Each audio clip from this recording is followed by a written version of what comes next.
Welcome to another episode of the Peak Performance Selling Podcast, where we interview top sellers and sales leaders to learn the different tips, tricks, and mental strategies that they use to create sustainable peak performance. Let's get rolling.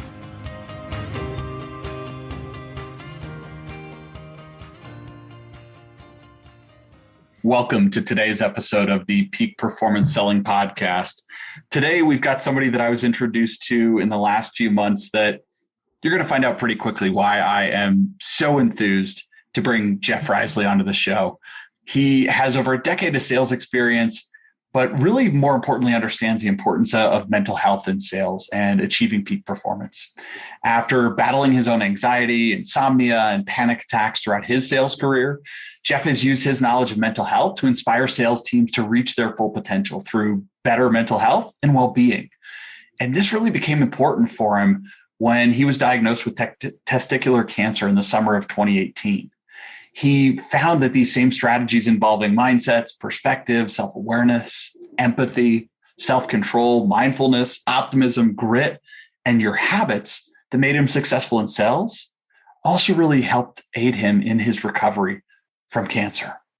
So he has a ton to share. He's come from somebody that's been a successful individual contributor and sales leader, and now he's doing a lot of work with sales teams really across any stage of growth, where he runs the Sales Health Alliance that has a lot of cool offerings, whether it's to work with your team virtually or to do some online courses and learning for yourselves. So he's got different speaking engagements, workshops, one-on-one consulting, and then recently launched a really cool new program online for folks to really consume at their own pace. So I am really excited to have Jeff on to talk to us a little bit more about mental health and sales and where he's finding companies struggling and what we can do to actually all find more sustainable peak performance. Welcome, Jeff.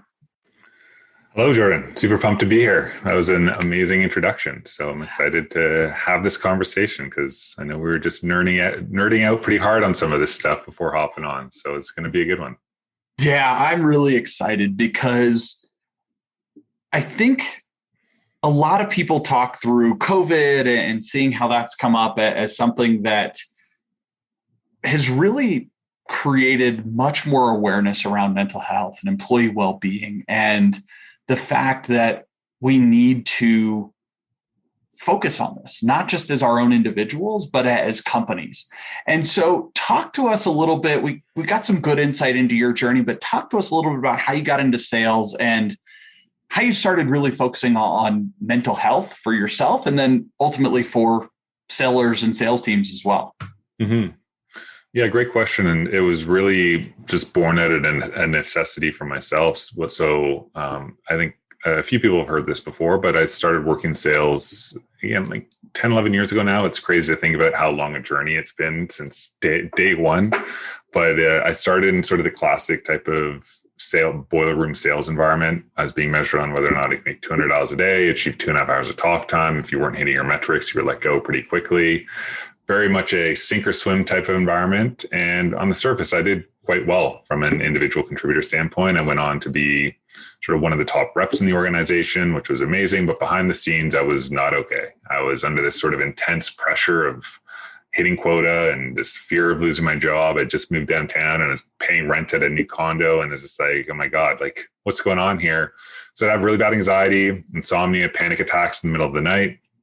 It was after the third panic attack that put me in the hospital when I was like, well, this is no good. This is not sustainable. And so the first thing I did, I went to see my doctor. He prescribed me some anxiety medication, which I tried for 2 to 3 months. Really didn't like how it made me feel. I don't know if you've experienced kind of anxiety medication, but I lost touch with my intuition and my emotions. I just felt sort of numb. So I wasn't able to pick up on those buying signals and connect with buyers as much as I would have liked. And going to therapy 10 years ago was still highly stigmatized. And that's really where I had to make this choice where it was like, look, like I had found this career that I really enjoyed, the learning, the growth, the money you could make, the camaraderie, the rush you get when you close a big deal. But if I wanted to stay in this career, I'd need to figure out a way to make myself more resilient. Like I started reading everything that I possibly could. What is stress? How does the brain work under stress? What is anxiety? What is mental health? What are the things that you can start doing at an individual level And I just started kind of learning and doing a lot of self-development work that I know you're big on, Jordan. But I didn't really sort of share this with anyone. I just started kind of using it on myself because I thought this is good for me, but who really would want to hear about this? And fast forward to July of 2018, I just launched my first sales consulting website. I was about to jump out on my own and like, here we go, entrepreneur life. And 3 days after that, I was diagnosed with testicular cancer. And that's really where this stuff really started to come in handy, where the same strategies, like you mentioned, that I used in sales is naturally started to execute on during this next stressful period of my life. And slowly this idea really started to take shape that anxiety in sales is not optional. It's really part of everyday life. And how do we start changing this perspective around who salespeople are? They're not really employees, they're really corporate athletes. So how do we really start teaching them the ways to navigate stressors in sales in a mentally healthy way, to start an upward spiral instead of a downward spiral by giving them the pads and the helmets they need to play contact sport. So been a journey, but that's how we got here. Wow. That is so fascinating. And, the story around going out on your own, getting diagnosed with cancer, just as what a wallop to the head and the system as a whole, and to be able to have tools in your tool belt already to bounce back from that, I think is so powerful, because so many people that I talk to aren't exploring new ways to support themselves. They just kind of run on the hamster wheel of life and just keep going without actually digging into finding something for themselves to support themselves, to be ready for when those big challenging times come up. Because maybe you've been a top seller your whole life. It's, people have said, oh, like life's been pretty easy for you. I've worked really hard and I've been super stressed. And hearing this thought about, going on the anxiety meds, which are the common prescription for most any issue in today's day and age, is great. Here's pills for this or that aren't going to actually solve the underlying issue. And so what are some of the things that you found to be really helpful for yourself to manage that anxiety and manage that stress in a more healthy or productive way? Yeah, that's, again, another good question. I think like the main thing that is like really important to understand is like just really understanding how important like perspective plays in different stressful situations, and how there's different kind of mindset strategies, different ways that you can reframe situations to see the growth, see the opportunity. I think you and I talked about this. Growth mindset is such a key piece of this in terms of being able to, like I said, look for the learning, look for the opportunity, look for ways to grow through different experiences. Like when I was dealing with cancer, I looked at it as an opportunity. I was like, man, I'm 30 years old. I'm in the best shape of my life. Like, of all people, I would never expected this to happen to me. But immediately I went into this strategy of just like, okay, how do I create as much awareness around this as possible, rather than shutting down and being like, I'm embarrassed by this. It's like, no, like I need to tell every 30-year-old guy that I know that this is happening to me. Like, how do I kind of build awareness? And that kind of really helped me stay focused on being more of a servant, adopting like an altruistic mindset. That's been really important. But the key to this is to be able to have that capacity, to be able to have that ability to reframe and use that really powerful prefrontal cortex that all humans have that makes us so smart and so capable. Is we need to know how to manage our stress levels. We can't be in a position where we're operating in distress, we're operating in burnt out, because the more and more we move down the mental health spectrum, the more and more it becomes harder and harder for that logical part of our brain, that creative part of our brain that's going to help us problem solve. It's going to start shutting down, and we're going to be defaulting to a much older part of our brain, the limbic system, that's going to be emotional, reactive. And it's going to be very, very, very, very hard to keep perspective in situations like this when that other system, that older system, is really ramping up and firing. So it's a lot of it. Like there's just, I think we could probably write a book together on this at some point, but it's a lot of kind of understanding how the body, how the brain works together, and making sure that you're able to keep that awesome human part of your brain online as much as possible, and manage the time you spend operating into stress. Yeah. One of the things that I love that you talked about there is the power of our brain, because I think so many of us are thinking that we need to operate like computers, always on, always responsive to the notifications, always pushing, always go, go, go, go, go.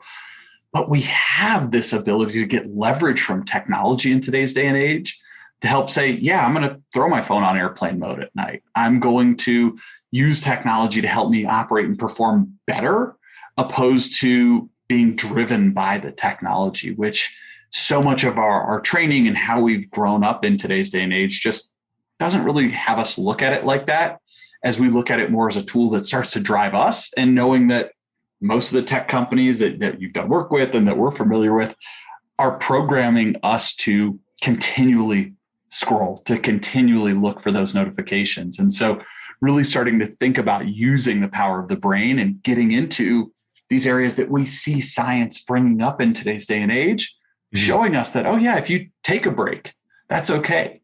And also knowing that stress can be a good thing. But if you're not in touch with it, if you're not aware of it, if you don't have tools in your tool belt to manage it, it's going to be really hard and draining on us, because sales is a tough profession. Sorry, keep going. I was going to say 100%. I think that's one of the things that is people are becoming more aware of, is like the technology that we surround ourselves each day. It loves when we're not thinking logically, and it loves when we're in react mode, because when we're in react mode and we're feeling emotional, we're going to turn to things like social media and our devices to try and replace that void that we're feeling, that loneliness. Like, it's just going to be, how do we get that quick dopamine hit? How do we try and feel connected? But it doesn't actually work. But we have started to build these habits where we keep wanting to go back and using them, which is just keeping us in this like perpetual state of highly emotional and not able to kind of really find a good strategy out. Yeah. And you see Instagram where it's like, oh yeah, you see the Instagram versus reality kind of thing, that, most people aren't sharing the shit in their lives, the baggage, the drama. It's all the like, oh, here's the fantastic meal that I ate. Here's me out on the golf course. Here's me, having a great time with friends. And yet most of what we see is not the struggles. And so I'm curious, we talked a little bit about habits there. So what are some of the habits that you use for yourself to try and, maybe not continually live in this like fight or flight, highly emotional state that technology drives us in? What do you do for yourself to try and manage yourself more effectively? Yeah, like bookending my day is a huge piece. So it's having like a startup routine as well as a shutdown routine, which is just to ensure that I'm getting that daily self-care that I need to reset my body from stress. So that's like a huge piece. So for me, like a startup routine might be a cold shower. It might be doing some personal development reading, some starting the day by filling my mind with new thoughts, new ideas, getting outside and going for a walk, just being outside. A lot of neuroscience behind how that kind of wakes you up and puts you in a state where you're going to be more engaged. Shutdown routine might look a little different. It's all about kind of making a to-do list for the next day. Something as simple as, like, people forget how important a plan is when it comes to managing stress on an ongoing basis. And if you have a to-do list, thinking about the next day, that's just going to be a huge piece of helping you show up your best self and get a good night's rest. Other things like getting a workout in has been helpful. So whether it's some light cardio, I use a Whoop as well. Whoop has been really important for me. It helps me kind of keep a good pulse on what my physical and mental strain levels are looking like on a daily basis, how well my body's recovered to take on strain. So every day I'm waking up, it's part of that morning routine. I'm using the data that I get to say, okay, here's where my recovery score is at. If it's on the lower end, I start looking for ways that I can adapt my schedule throughout the day to maybe move that networking call because I'm stressed out. I need to kind of build in a longer meditation in the afternoon, but using data on a regular basis to help me understand where I'm at so that I can make adjustments to my day. And I think the last one that's really important for me is gratitude's been huge. Gratitude has just scientifically been proven to help rewire the parts of your brain responsible for things like serotonin and dopamine. And we both know from growth mindset, you can literally strengthen muscles in your brain and change how your brain is operating by executing on things like gratitude, which is huge. So the more you kind of go back and reflect and focus on, the positive events that have taken place that may have been overshadowed by a massive deal falling through or getting stuck in traffic or that person cutting you off in the street, the more you go back and reflect on those things, the more your brain learns how to direct attention and become focused on these things going forward. So there's a lot there, but I think there's some good ones there that people can start trying for sure. And they're so simple. Focusing on gratitude is something that so many people look at as hokey. And I looked at as hokey for a long time when my grandma was like, oh, attitude of gratitude and, all these different things. But there is so much science that backs this up now as you start looking at how our brain can rewire itself, the power of neuroplasticity to say, great, I'm going to now focus more on the good things in my life, because now all of a sudden, crazy enough, you find more good things. You find what you focus on. And so there is so much opportunity in that. I would highly encourage anybody listening, if you don't do any of those things, or if one of those things is something you don't do, try it. Take a walk in nature, see what you can do to get outside for 5 minutes in a day. Maybe start tracking, how am I feeling today? There's so many cool tools like the Whoop, the Aura Ring, many things in this space to actually help you really get some measurement, because what we're going to measure is what we're going to manage and what we're going to be able to take control of. So I'm curious on the corporate side. Fire away. I was just going to add one thing. I think sort of the best way I can think of, the example I use for gratitude that I think a lot of people can relate to is, I'm sure many of us have gone, even when we're younger as kids, we've gone and we find this penny on the ground and we're all of a sudden, wow, I found a lucky penny today. It's going to be a really good day. I'm just feeling lucky. And the thing is the feeling lucky does exist, but luck actually doesn't exist. When you find that penny on the ground, what's happening is you're priming yourself to be all of a sudden, wow, I'm feeling lucky. And you're priming your brain to then go start looking for good things that are happening in your environment because you're feeling lucky. You're going to notice that person, that stranger who held the door open for you while you're going to get coffee. You're going to notice other things, like maybe that your girlfriend smiling at you in the middle of the day, or you're going to notice things like how good your workout was because you're primed to feel lucky. All of those things would have happened throughout the course of your day, but because you had this mindset of I'm feeling lucky today, you're able to perceive it. And in situations where you're feeling stressed, when you're feeling burnt out, you're feeling negative, those things would have happened, but you just wouldn't have perceived it and therefore not experienced the benefit from them. Yeah. And I love what you said earlier that I see connecting into this to how do we create this upward spiral? How do we program ourselves? How do we set ourselves up to find the things that lift us up and fill us up versus this, lizard brain that we've had for tens of thousands of years that keeps us alive, that's always looking for the negative, that's always looking for what's going to kill us, what's going to not allow us to continue as a human, which is important, but is so little of what we need to operate in today's day and age, where so many of us have access to food, to shelter, to clean water, that we don't need to worry about those survival mechanisms and can really start programming ourselves to think about, how do I look for the good? How do I find the good in others? How do I thank that coworker for, sharing an idea with me that helped me, close a new deal, or my manager who came in to support me, or a leader that took some time to help me grow. And so I'm curious though, as you've got a chance to work with some really cool companies on bringing some more mental health into sales, what are companies struggling with, or where do you see companies kind of messing up in terms of setting their teams up for effective mental health and success? I don't know how much time you have. It's a long list. I think sort of just before we kind of dive into that, just building off of what you said, I think it's really important to understand that the importance of trust in all this. We all like to say trust, and it's oh, I trust that person. But if you think about it from a physiological level, you have that lizard brain, that reptilian brain that is the oldest, which is responsible for our breathing, for our digestion, or like all of these different kind of basic functions. On top of that, we then evolved into our mammalian brain, the monkey brain, which is responsible for all of our emotions. That's really responsible for detecting threats and all these things to make sure that we're staying safe. And then finally, we evolved to have this prefrontal cortex, which is all of that creative, logical thinking that I talked about earlier.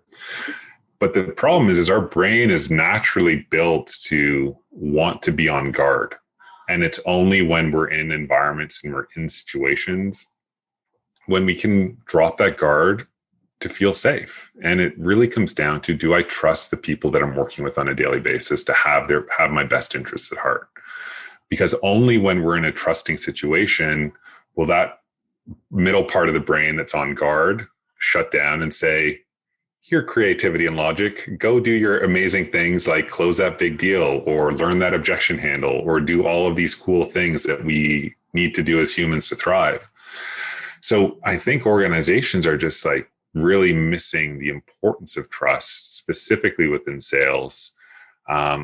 It's just a lot of the way sales is structured really kind of eats away at the intrinsic motivation. I've read a really great book recently called Punished by Rewards. It's very dense and very technical, but if you are into this kind of stuff, I'd check it out. But it really just dives into all of the latest research and data around how poor or how bad extrinsic rewards, so things like bonus, commission checks, gold stars, treats, how all of these things are just so terrible and just totally destroy your intrinsic motivation, because all of your attention becomes focused on achieving the reward, that everything else suffers because of it. And as a result, like sales teams are really built from this situation where we have to keep providing extrinsic motivations, extrinsic rewards. But if you think about it, it's crazy because you're fundamentally building a culture where the individual needs to reward itself first to feel safe, as opposed to operating from a mindset where you want things like cooperation, collaboration, trust to exist. It just doesn't, because you're offering these extrinsic rewards. Do this and you get that. That breaks down all aspects of how we should actually be performing from a human level for high performance. Wow. I think there is so much behind that. And as we go to this level of intrinsic motivation, I think that we find in time that when we feel the best about what we're doing is when we're helping others and when we can give back. And yet so much of sales is built around this premise of, well, I need to do this for myself. I need to close this business so I make the money, so I, get the bigger commission check. And as we start thinking about, how do we go out and help and support others? And ideally, we're selling something that we can truly believe in, that actually does give us the ability, back to your earlier point on the perspective, so like, oh, I'm bringing something to the table that actually helps people do something better, to help improve their life. I know you're working on something pretty cool within your business about really like walking the walk there.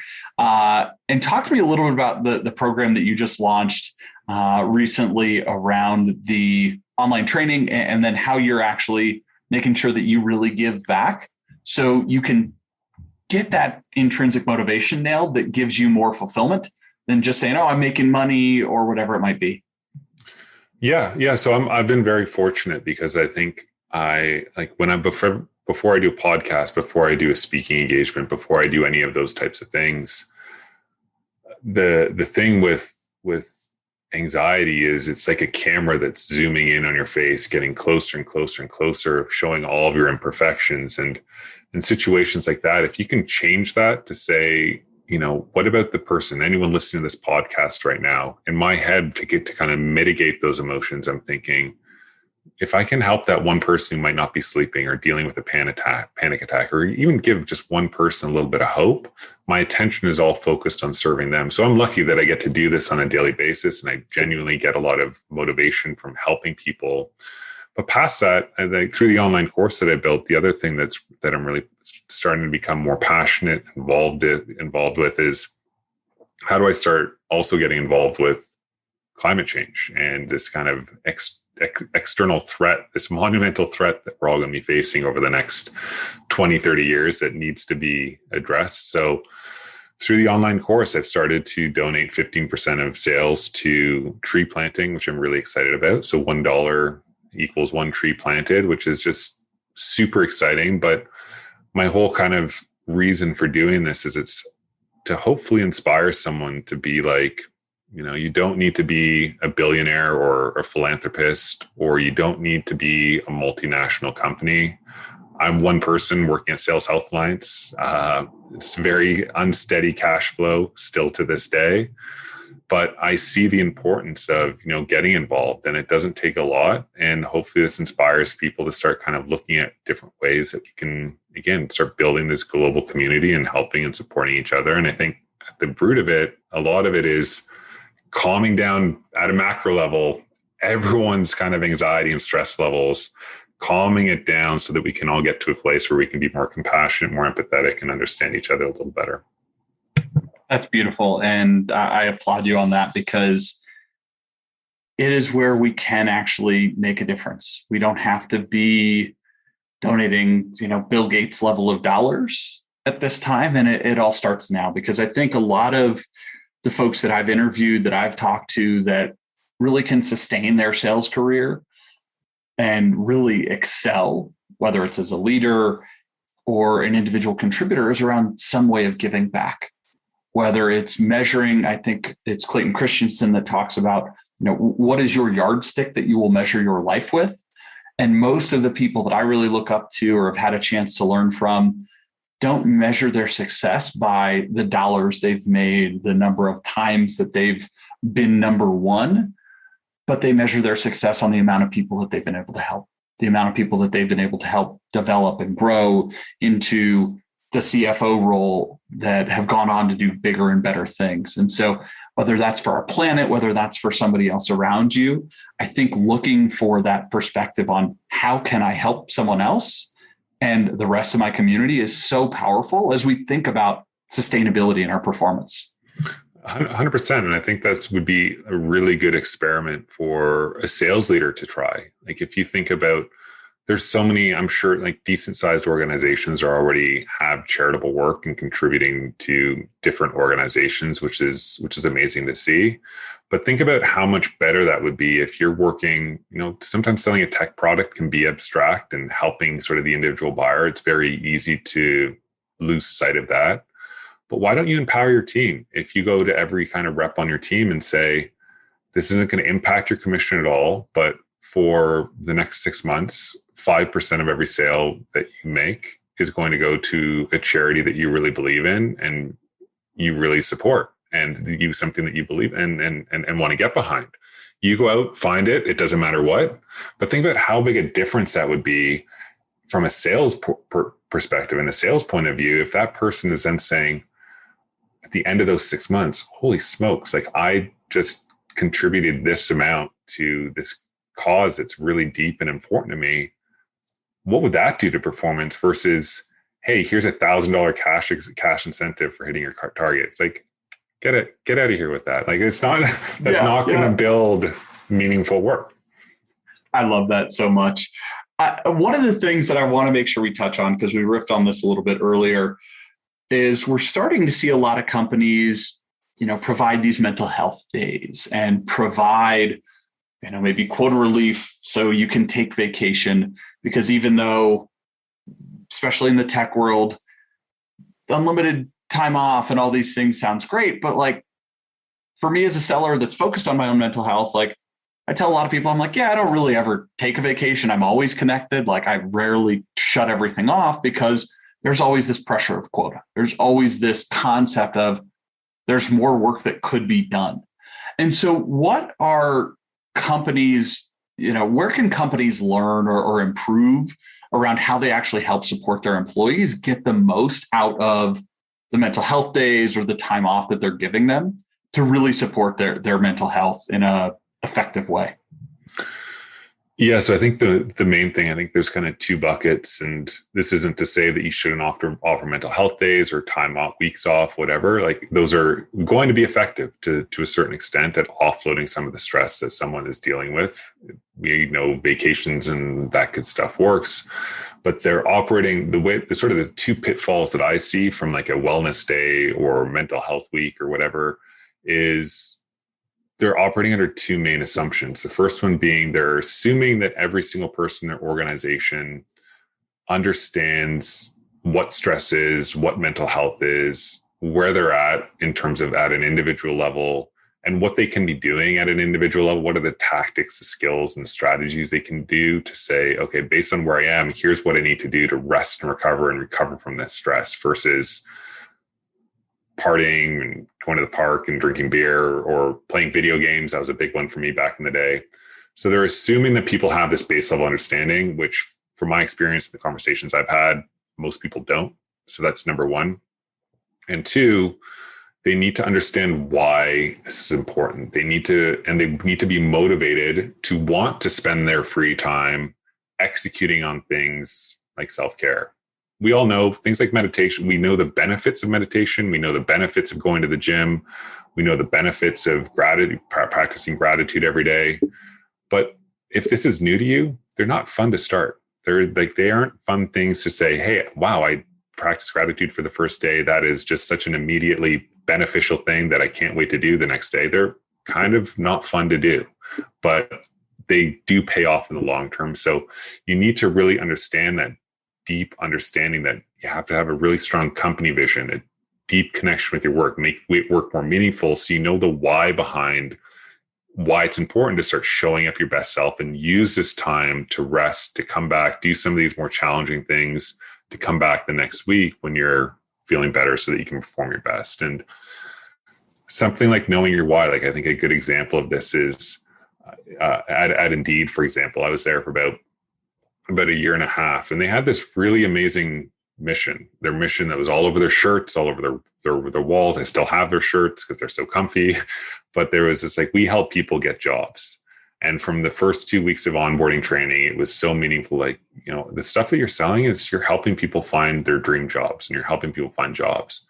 That sentiment, at least while I was there, was never reiterated. It was always around, like I said, extrinsic rewards, bonus, commission. If you don't do this, here's what's going to happen to you. When that message is so powerful that you can go back and say, hey, like, if you're not feeling motivated, connect with that job seeker that's struggling. You're going to help them find a job. So in a similar situation, putting this example in context, if you're offering that mental health week or that day off, reflect on that deeper purpose. Say like, hey, we have this really big target to hit because we want to help all these people get jobs. And we really want to help make a difference in the world by helping these people. Here's why you should use this day to get that massage you've been neglecting, or do that journaling practice that you've been neglecting. Go see that therapist to talk through some of the breakup with your boyfriend or your girlfriend. That's why you should do these things, so that you can show up next week and be in a better position to help the people that we're trying to help. There's so much juice in that we could squeeze out further, but we're going to have to wrap up a little bit. I've got to ask you one or two other questions though, because you talk about sales professionals as corporate athletes. And we look at most professional athletes that have, you know, these coaches and trainers, and most of the time our managers are tasked with being the coach, the manager, the trainer, and there's not a lot of time in the day for that. So what opportunities do you see for companies to really start treating their team members like professional athletes? Yeah, I think like the biggest piece is like we need to start building in recovery metrics to a daily basis. We have to kind of start understanding the difference in terms of how stress works, because like we talked about earlier, our brain is not built to hunt, stop. It just isn't. There needs to be recovery periods built in. And the only way you understand when to build recovery periods is you need to start tracking well-being metrics, and you need to start empowering people to kind of get a better idea of where their stress levels are on a regular basis so that they can start actioning some of these strategies. On top of that, I would say, like, you really got to, this is a really good post by Brian Smith over at Leon. They're about to launch a technology that's all around predicting burnout, which is awesome. But you need to start actually empowering people on their teams to be able to, or empower coaches to be able to actually allow them to use stress and help their team. So if you think about it, his example was if there's a basketball coach, that basketball coach has the power to rest players, push players harder. They can do these certain things without any consequence. But if you think about a sales manager looking over a team of 8 to 10 reps, they can't say, hey, I'm going to give you quota relief because I see the data, because the VP of sales or the CRO at the top says no, or the shareholders like, these are our metrics. You have to hit them no matter what. And you can't really empower that manager who's on the ground levels getting this feedback. There's limited levers that they can pull to help offload that stress. So you really need to start, goes back to trust. You really need to start having trust, equipping that frontline manager with the strategies they need to pull different levers to offer stress relief, offer quota relief, know when to push their team, when to lay off, when to change expectations. So there's a lot that you can do. And I think it really starts with kind of that frontline manager and equipping the individual. Yeah, I love that. And you've got a lot of great training on your site, a lot of great resources for folks as well. Last couple questions to wrap up here with you. Do you love winning or hate losing more? That's a good question. I would say that I definitely love winning. And this is so cliche, but I feel like I've kind of been down this growth mindset piece for so long that realistically there's always something you can learn from losing. So it's hard to hate losing. So I guess if I'm going to answer this question on the spot, I would say I love winning more because I don't hate losing. Like there's something to learn. So it's cliche and, oh, this guy's full of crap kind of thing. It's actually true for me. So no, it's, I think my favorite response where I fall into the middle of both. I think you can learn from losses and I love winning, but at the same time, it's always about working and improving at your craft and how are you learning. Everything is a practice. And so I love hearing how people think through that, because I think there's so much opportunity to also break the box and say, I'm not going to even answer your question. I heard a great example by Kobe Bryant on this, where he's like, if I'm living every day out of fear of failure, it's that, mammalian, that reptile brain that's like, oh, am I going to die? We're in sales. It's not going to happen. Mm-hmm. So the last one I have for you is, what does success mean to you today? Yeah, like it's just getting to the end of life and just understanding that, you've made a difference. Again, another cliche, you've left the world in a better place than when you got here. I think is just so critical, but not enough people actually practice that. I think that experience with testicular cancer really helped shift certain situations, helped shift my perspective. It kind of knocked me out of this overconfident, there's always going to be more time situations. Thankfully, I'm healthy and I'm in a good state right now.